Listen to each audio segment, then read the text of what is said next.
anim, ano po. At hindi lang sila walang hindi mga techie, ano po, kaya hindi na dito na lang po sa nakikinig at ngayon po ay kasama natin sila, ano po. And this is a night of our prayer for the nation. Maring yung karamihan po dito, ilan dito ay nasa ibang bansa, and hindi naman kayo nalilingid sa mga nangyayari sa ating minamahal na bansang Pilipinas. Dapat po meron tayong, if I may use the word, pakialam, or should mas maganda, concern, dahil lalo po kayo mga nagpapadala at nagiging lifeblood ng ekonomiya ng bansa, ay dapat po nakikita natin at ipinamamanik natin at least sa Panginoon ang mga pinagdadalahan ng mga pinaghirapan nyo po para ang bansa natin ay hindi tumikakaila na ang mga remittances po ninyo. At siyempre, hindi naman natin sinasabi yung mga naririto katulad namin ay walang ambag, kundi ang remittances po ng mga OFWs ang siyang bumubuhay ika nga sa atin. And the more na part ng stewardship natin, yung binabayad yung mga taxes ay atin din pong at least pinapanalangin, dahil wala naman tayong pwedeng gawin, hindi tayo katulad ng iba na nasa pamunuan. But then, yung word na at least ay hindi nangangahulugan ng baliwala o maliit na bagay, because prayer is the biggest thing that we can do, at ito po ang siyang dapat nating ginagawa. Kaya salamat sa Panginoon na may katulad po ninyo na mga tayo na sama-sama nananalangin sa Panginoon. Originally, I will be sharing yung Psalm 85, but upon seeing the audience, ano po, karamihan sa atin kanina ay mga nakasama natin sa ibang mga tulad ng ibang mga gawain online, ano po. But isang mas common na verse ang isi-share ko po sa inyo.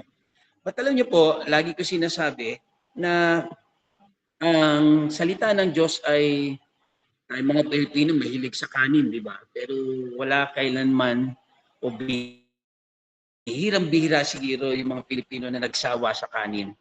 Ibig sabihin, walang magsasabing Pilipino, ay, kumain na ako ng kanin kaninang umaga, ayaw ko na ng tanghalian, kumain na ako kahapon. No? Ibig sabihin, whenever we listen to the Word of God, it's a new menu for us. Ito ay malimit man nating marinig, there will always fresh reflections and yung personal na pangungusap sa atin. And this is our prayer na through this word na po, na siguro yung iba sa ulado na po natin ay mangusap sa atin as a nation, sa atin as a part of a nation. And later on makikita natin, bakit mahalaga? Bakit hindi ko pwedeng i-discount yung sarili ko bilang Pilipino at sasabihin ko na, ay, iisa lang ako? Remember po, while democracy teaches us that ang pangunguna ay nasa majority, the Bible, very seldom na inayunan to ng Biblia. Napakaraming pagkakataon na mas inaayunan ng Diyos. When I say inaayunan ng Diyos, ang paggalaw ng Diyos ay nakikita doon sa mga kakaunti. Remember, yung Gideon 300, yung 300 men, nagsimula yan sa libo-libong tao. And yet, binawasan ng Panginoon. And in sharing the gospel, 12 lang muna ang kinausap ng Panginoon, ang pinili ng Panginoon. May Jude pang isa. Nako, yung salitang Judas, ano po, pangalan naman niya, hindi yan na lang tayo, ay usong-usong ngayon dito sa atin sa Pilipinas. But anyway, gusto ko lang pong makita natin that ikaw kapatid, individually, tayo individually, mahalaga po tayo. In our goal, in our prayer, and in our aspiration ng tunay na transformation ng bansa, don't tell me na hindi ka kasama dito. Kasama po tayong lahat dito. Na po? Well, tingnan po natin yung text, yung main text natin. Sabi sa 2 Chronicles 7:14. Ito, ikalawang Kronika 7:14. Kung ang bayan kong tinawag sa aking pangalan ay magpapakumbaba, mananalangin, hahanapin ako at tatalikod sa kasamaan, diringgin ko sila mula sa langit, patatawarin ng kanilang kasalanan at pagagalingin ang kanilang lupain. Salamat Panginoon sa iyong mga salita. Ito po ay hiniling namin na muli magrema sa aming mga puso. And if there are things na nakinig namin ito, nung una, pangalawa, pangatlong beses na ay narinig to, may nagrema sa puso namin, and yet we did not follow it up with application sa aming buhay. Forgive us. But tonight, Father God, as we come before your throne, as one body, hindi man kami magkakilala sa mukha, sa pangalan, we come to you as your nation upang hilingin sa iyo, Panginoon. Gamitin mo ang iyong mga abang lingkod kung saan mo kami inilagay na maibahagi namin ang katotohanan na mayroong pag-asa ang bansang Pilipinas. Na sa kabila ng mga nakikita namin nakadailiman, mga nakikita namin ng mga kaguluhan, you are a sovereign God at matutupad ang layunin mo sa bansang ito.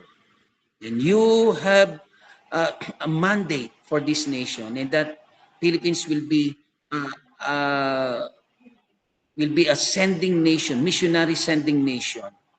Salamat po, Panginoon, mangyayari ito sapagkat ito ay mandate mo, hindi ng sino mang tao. And so we pray as we listen tonight, speak to us through your Holy Spirit. In Jesus' name. Amen. Amen. Yan. Okay. So, yun nga po, ang ating paksa ay isang common na salita o talata para sa atin. Let's go deeper in this verse. Una, ano ang dapat na ginagawa natin para magkaroon ng transformation? Hindi ko natatanungin kung tayo naniniwala na kailangan ng transformation ng bansa dahil very obvious. We are in the history of our nation, narito po, maliban ng mga panahon siyempre ng digmaan, tila ang ating panahon ang Pilipinas, ang ating bansa, ang minamahal ay nasa pinaka madilim na sitwasyon. Ano po? Some of you may find it na, baka naman exaggerated sa pastor. Okay, let's say na hindi ganon. But still, I believe na bawat isa sa atin nagkakaisa, kailangan ng pagbabago, kailangan ng transformation ng ating bansa. Amen? Kaya po, una, anong dapat natin gawin? We should admit as a church, as individual believer, and I will explain why. Bakit kasama ka dito? We must admit, the first thing that we're going to do, if we want to see transformation, is we must admit that transformation starts with us. Sabi ni Apostol Pablo, ang judgment ay nagsisimula hindi sa mundo. Ang judgment ay nagsisimula sa tahanan ng Diyos. Napakadali ngayon na magbato. Yung mga senador, si BBM, si Sara, ang Vice President, silang may problema rito. But you know, sabi ng isang author, what is happening to a nation is a reflection of what is happening to the church. Pag pinalalim natin ito, kung binabato natin ang gobyerno ng may korupsyon at maniniwala tayo sa sinasabi ng Christian author na to, that what's happening to a nation is a reflection of what's happening inside the church. Ibig sabihin pala, baka may korupsyon sa loob ng church. Baka merong mga selfish motives sa loob ng church. And I'm not saying this is your church, but as a universal church, or particularly at least as a church in the Philippines. So, and I believe meron yung katotohanan, that ang nangyayari sa loob ng church sa Pilipinas ay kalalagayan ng bansa. At makikita natin yan. And it takes humility to admit that, Lord, kahit pa yung church na kinabibilangan ninyo dito sa Pilipinas ay masigla, malakas, well and good. But when God looks at the church, in one church dito sa Pilipinas, sa kabuuan, baka kita ng Diyos sa mga puso natin. Amen? And so the first step for us to be transformed as a nation is we must admit na ang transformation dapat nagsisimula sa atin. Sino ba ang sinasabi doon sa uh, 2 Chronicles 7:14? Sabi ng God, if my nation is called by my name. Sino ba yon? Well, sa konteksto ng New Testament and Old Testament, it's the Israel. But alam natin, sabi ng God, dahil matigas ang ulo ng Israel, tatawag siya ng bagong bansa, at ang bagong bansa na yon, ang bagong bayan na yun, ay church. So it is us. If my people who are called by my name, if my people, it's not the unbelievers. Sino ang susi sa transformation ng bansa? It's the people of God. Amen? Kaya po, dapat nating i-admit, Lord, we need transformation and the transformation should start in us. Hindi yung bagong policies. Hindi yung mga bagong batas. Ang dami na nating batas. Katulad ng bansang Israel na yung 10 utos, ginawa nilang libo-libong batas, pero sila ba'y napalapit sa Diyos? No. Amen? What we need is a transformed heart. Ang nation ay collection ng families, right? At ang bawat family ay collection ng mga tao, ng bawat individual, and should I say, in the context of what I am trying to say, collection ng mga puso. And if these hearts ay hindi mabuti, then lalabas na ang pamilya hindi mabuti. At kung pamilya hindi mabuti, lalabas ang community hindi mabuti at ang bansa hindi mabuti. And so what do we need? Sabi sa Kawikaan 4:23, higit sa lahat ng iyong binabantayan, ingatan mo ang iyong puso. Kung meron ka daw iniingatan ng mga bagay or anything, it should be your heart. It should be our heart. Why? Sapagkat dito nang gagaling ang lahat ng issues ng buhay. All the issues of life. Bago magbago ang Kongreso, bago magbago ang Senado, kinakailangan magbago muna ang puso ng mga Kristiyano. Amen? Amen? Diba? So we should admit it. Sabi sa Matthew 12:35, ang mabuting tao ay naglalabas ng mabuti mula sa kanyang pusong mabuti. Ang mabuting tao ay naglalabas ng mabuti. Sabi ng Panginoong Hesus mismo to mula sa kanyang puso, sapagkat sa kaibaturan ng kanyang puso lumalabas sa bibig.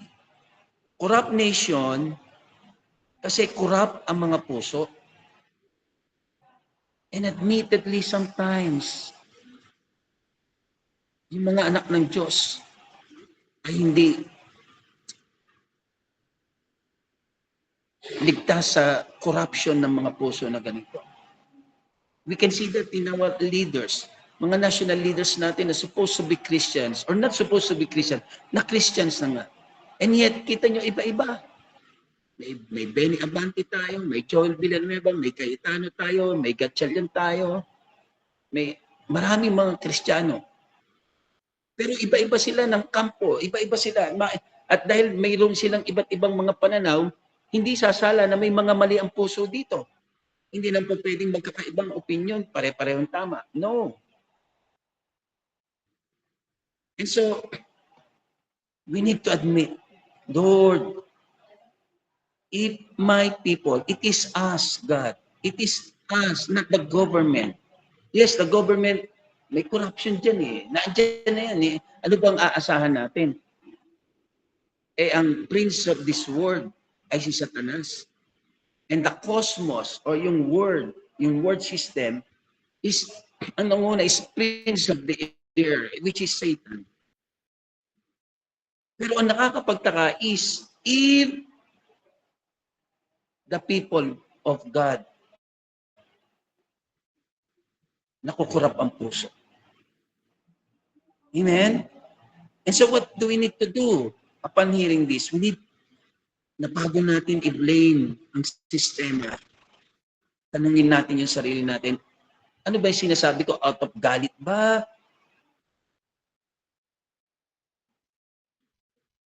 We need transformation of our hearts. It's the same as renewing our minds.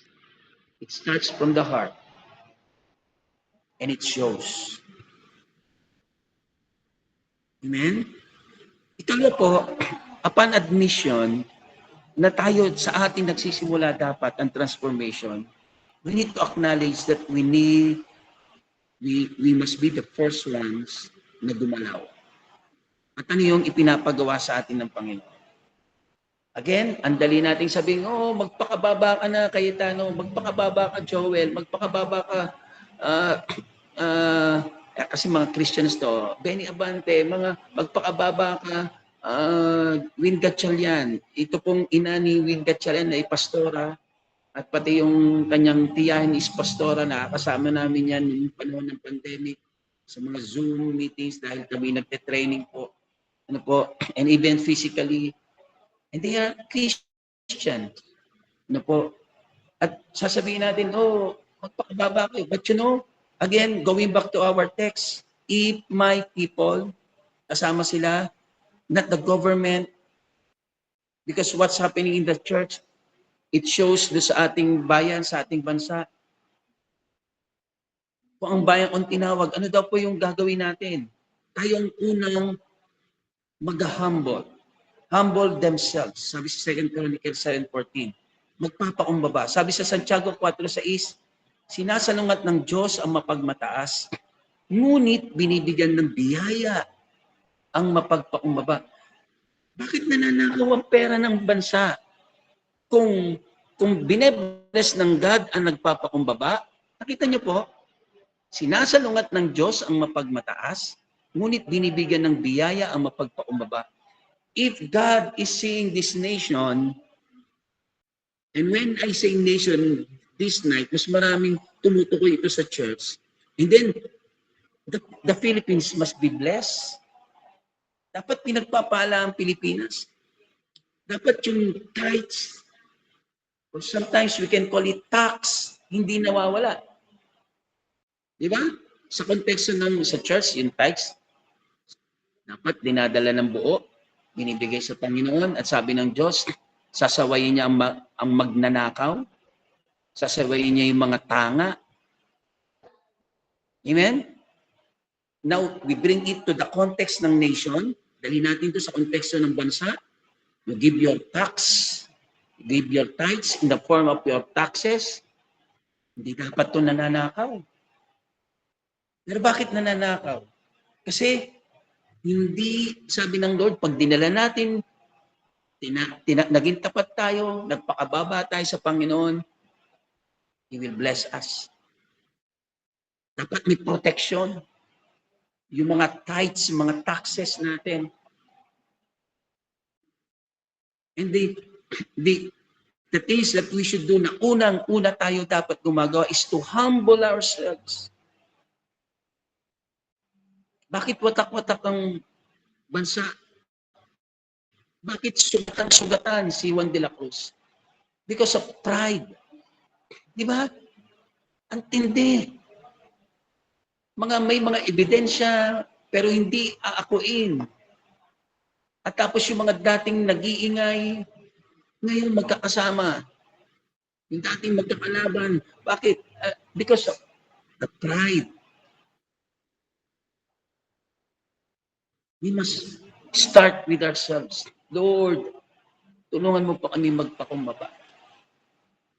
Let your nation, your church, your believers, the Christians, ang unang magpakumbaba. And we know that the best form of humility is when we acknowledge the power of God through prayer. If my people who are called by my name shall pray, shall humble themselves and pray. Bakit pag hindi tayo nagpe-pray, ibig sabihin, hindi natin kailangan kapangyarihan ng Diyos. But the first sign of humility is when we always come before God through prayer. Sabi ni Timoteo sa Kapitulo 2, talatang 1 at 2, ipanalangin ninyo ang lahat ng tao. Then on the latter part, lalo na ang mga namumuno upang mamuhay tayo ng tahimik at mapayapa. We can voice out sabi ko sa church on Sunday, we can voice out our mga hinaing at mga napapansin, kasi sabi ng Bible, expose ang masasama, but we should do it yung sa paraan ng ginagawa ng ating Panginoon at inuutos ng Panginoon. Hindi out of knowledge, out of anger or wrath, hindi out of fanatism. Ano yung fanatism? Yung kahit, wala na akong paiinggan, tama na yan. At yung wrath naman, o yung masyadong galit, basta galit ka kay ganito o ganyan, wala nang gagawing tama. At kung sino mang ma-associate sa kanila, mali na rin. Ganun ang problema ng politika ng bansa.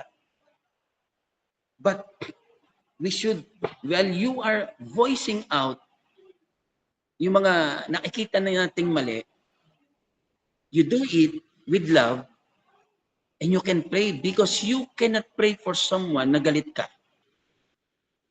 Baka kung mapag-pray ka man, baka masama ang iyong sabihin na mangyari sa kanya. Sana ganito, sana ganyan. Amen? So we need to humble ourselves, we need to pray, and seek His face. So, di ba, yung seeking His face ay prayer na rin? It's beyond that. It's beyond prayer. Sabi ng awit 27:8, sabi mo, hanapin ninyo ako, kaya hanapin kita, o Panginoon. Ang mga hinahabol natin, trillions pesos. Ang mga hinahabol natin, bilyon-bilyon.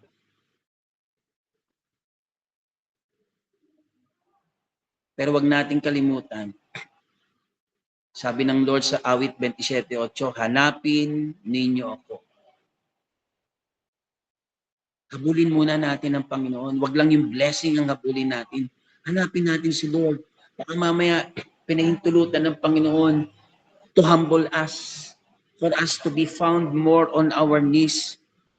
Sabi ko naman po nung election, sabi ko, pag nanalo si Bongbong, tsak magiging mapanalanginin ng mga Pilipino. And yun, dapat lalo tayo nagpe-pray. And we seek the face of God. Why? Because we want to let Him know na siya ang nagpa-prosper sa bansa. Na siya ang kailangan natin. Yes, mahalaga yung mga trillions, pinagpaguran nyo ng mga Pilipino. At ayaw natin nawala, mapalagay lang ito sa mga ghost projects. Amen? But we need to seek the face of God.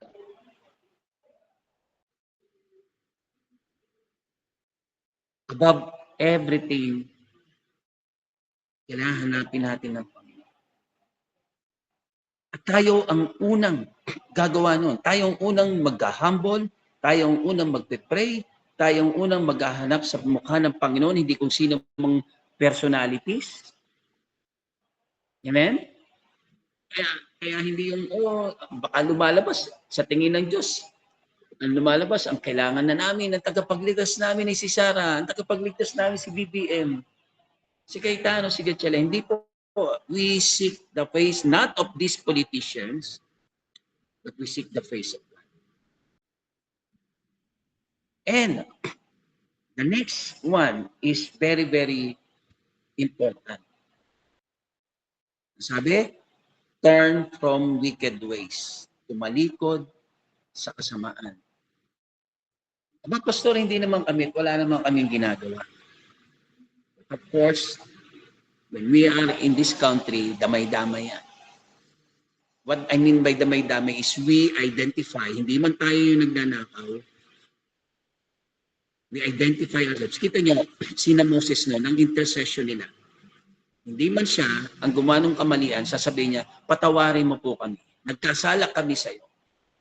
So, hindi po tayo. Hindi man tayo yung nagnakaw. We identify ourselves so that we can repent and we turn away from wicked ways. At kung meron mang mga bagay na ginagawa tayo, na ito pala yung nagpapakita rin na meron tayong mga wicked ways sa buhay po natin, we turn away from them. Sinasabi natin na maraming kurakot sa gobyerno, pero sa church, are we faithful?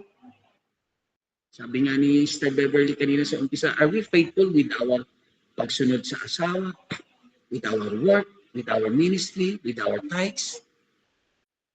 Bato tayo ng bato ng wicked ways ng mga nasa gobyerno, pero dapat tanungin din natin, meron din ba akong mga wicked ways sa aking buhay? We need to repent. We need to make a U-turn. Stop bribery. Alam niyo po, ang pinaka-simpleng paraan ng bribery, yung bumili kayo, pero hindi kayo kumuha ng resibo. Simplest form ng corruption. Bumili kayo, pero hindi kayo kumuha ng resibo. O kung kayo man may tindahan, hindi kayo nagresibo, that's the simplest form of corruption. Amen? Kaya, tapos yung mga hindi natin, yung mga fake news, post ng post tayo, repost ng repost, hindi naman natin alam ng katotohanan. What are we spreading? What are we spreading? Di ba? Kasinungalingan. At kung hindi tayo mga nagiging maingat, kung di tayo nagiging maingat, we are spreading and doing. Sabi sa Romans 8, sa kanino mang na kay Kristo ay walang anumang condemnation. I pray that I'm not sounding as someone na kinokondemn kayo or sino man sa atin. We identify ourselves. Hindi man tayong gumagawa, we identify. But this moment, mas maganda rin maintindihan natin na baka bato tayo ng bato sa iba, yung pala may wickedness din po tayo. May wicked ways din po tayo. And we need to repent. We want transformation. Again, saan magsisimula ang transformation? Sa salibutan ba? Hindi. Sa tahanan ng Diyos. At anong result po nito? When we humble ourselves, when we pray, when we seek the face of God, and when we turn from wicked ways, ano magiging result? Sabi ng God, didinggin ko mula sa langit. Amen? Didinggin ko mula sa langit ang ating mga dalangin, sabi ng God. Patatawarin ang kasalanan. You see, didinggin. Blessing ba agad? No. Patatawarin ang kasalanan. Saka palang pagagalingin ang kanilang lupain. This nation needs healing. Sugatan na ang bansa. Sugatan na ang bawat Pilipino. Divided. And we need healing, God. We need healing. At ito ang sinasabi sa atin ng Panginoon. That when we humble ourselves, when we pray, when we seek His face, He will hear from heaven. And when we turn from wicked ways, He will hear from heaven. Lord, heal our land. Amen? And so ano po ang dapat natin gawin? We need application. We need to admit na sa atin dapat nagsisimula ang transformation. And we need na dapat nating gawin o acknowledge sa mga pinapagawa ng Panginoon. And then we need to apply. So, ano yung mga dapat nating gawin? Una, yung truth dapat may kasamang courage. Yung truth na duwag naman, wala. Kita nyo po yung mga kinikilala nating leaders, pero hindi makapanindigan. Anong tawag ng mga Pilipino natin ngayon? I don't care if you are on this side or on this side, but I'm just saying ganito, just an illustration. Alam nila ang truth, pero kung hindi mo kayang panindigan ng truth, wala kang courage, hindi mo tatalikuran ng kasinungalingan. Sabi sa Efeso 4:25, kaya talikuran na ninyo ang kasinungalingan, magsalita ang bawat isa ng katotohanan. And this is what we want. Romans 8 means we will know the truth and the truth shall set us free. Pero kung alam ko yung truth, takot naman ako, wala akong paninindigan, wala lang. Bago nyo puntahan yung ibang mga sinasabi ko, again, transformation starts from us.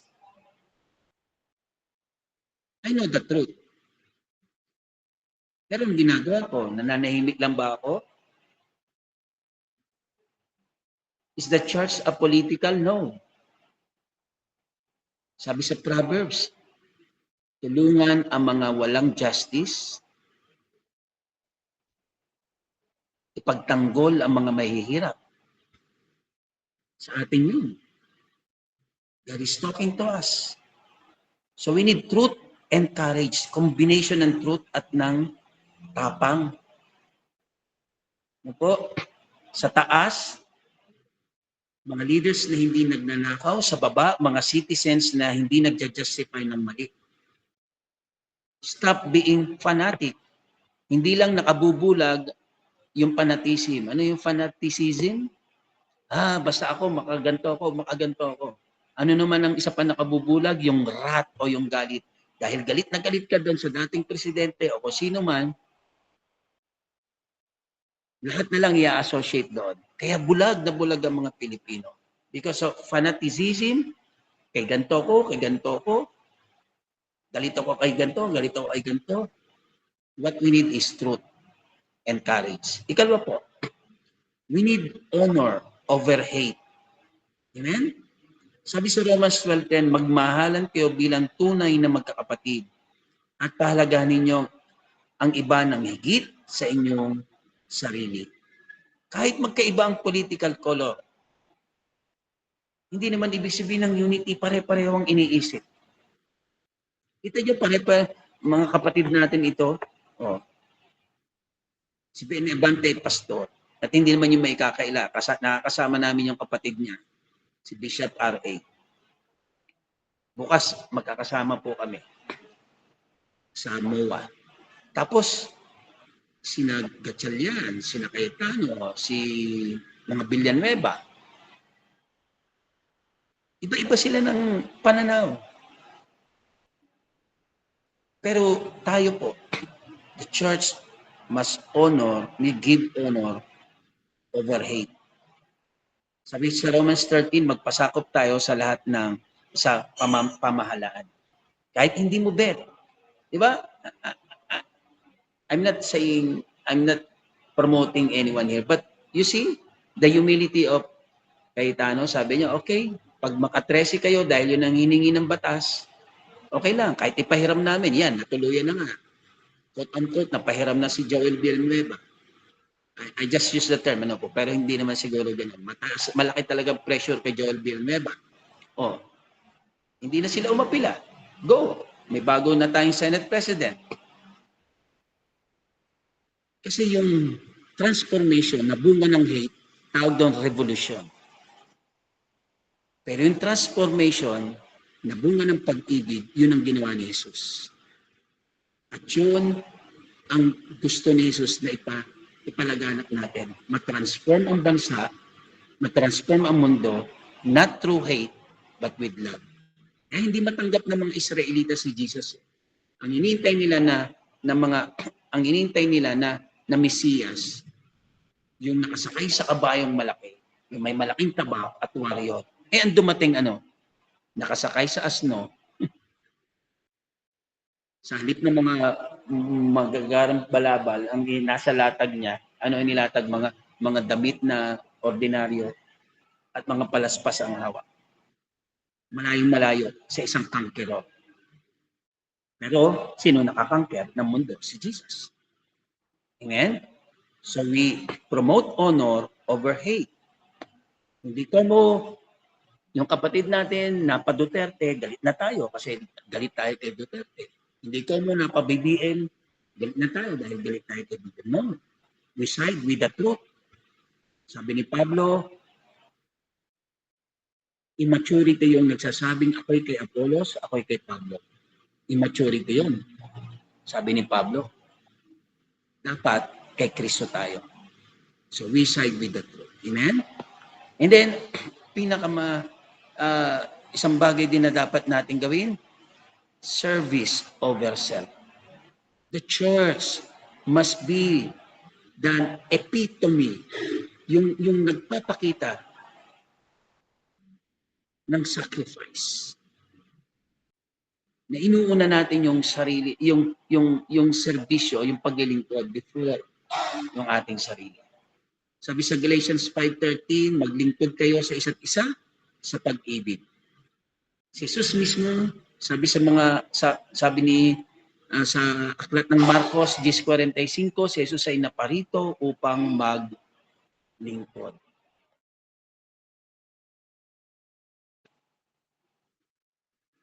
Kaya, purihin po ang Panginoon, mga kapatid. We need truth, but samahan ko ng courage. We have to promote honor over hate. We need to serve over ourselves. Serve others bago sarili natin. Sa Kawikaan 14:34, sabi po rito, ang katuwiran ay nagtatanyag sa isang bansa. Righteousness exalts a nation, but sin is a disgrace to a nation. Ngunit ang kasalanan ay ikahiya ng mga bayan. Amen? Righteousness ang nagtatatag ng bansa. Hindi pera, hindi politika, hindi armas, hindi kung anumang bagay. Kaya, purihin ang Panginoon. If judgment starts at the house of the Lord, and if we want to see a transformed nation, a transformed Philippines, we look deeper sa ating mga sarili. A transformed heart ay magpo-produce ng transformed families at kung mabago ang mga pamilya, mababago ang bansa. Amen? Kaya kung mag-produce tayo sa church, mag-produce tayo sa ating families, ng mga leaders na mamahalin ang katotohanan at paninindigan ito. Mga leaders na i-honor o papahalagahan ang karangalan, yung honor ng higit sa galit. Mga leaders na maglilingkod sa iba bago ang sarili. Amen? It is our cry, O Lord, na magkaroon ng transformation. Maraming Diyos, makapangyarihan sa lahat. Salamat po. And minsan pa, pinaalalahanan mo po kami. And we will not look down on ourselves, this group. We will not be looking down at ourselves. But we will see this as an opportunity na pagsimulan ng pagbabago sa aming bansa. It will be like a stone na binato do sa dagat. Maliit man siya, but it will ripple. Ang changes sa aming mga puso ay magsisimula ng pagbabago sa aming pamilya at pagbabago sa aming barangay, sa aming bayan, sa aming bansa. It may seem difficult, Lord God. Pero pinakita mo na sa amin ang paano gawin to. That we humble ourselves, that we pray and seek your face, and that we turn from our wicked ways. At sinong unang gagawa nito? Kami, Panginoon. Thank you that before we point our fingers to other people, to the corrupt politicians, kami muna, Panginoon. And we thank you that you're giving us humility. Salamat po, Panginoon. We give you all the praises and glory in Jesus' name. Amen. Amen. Thank you so much po. God bless us all. God bless.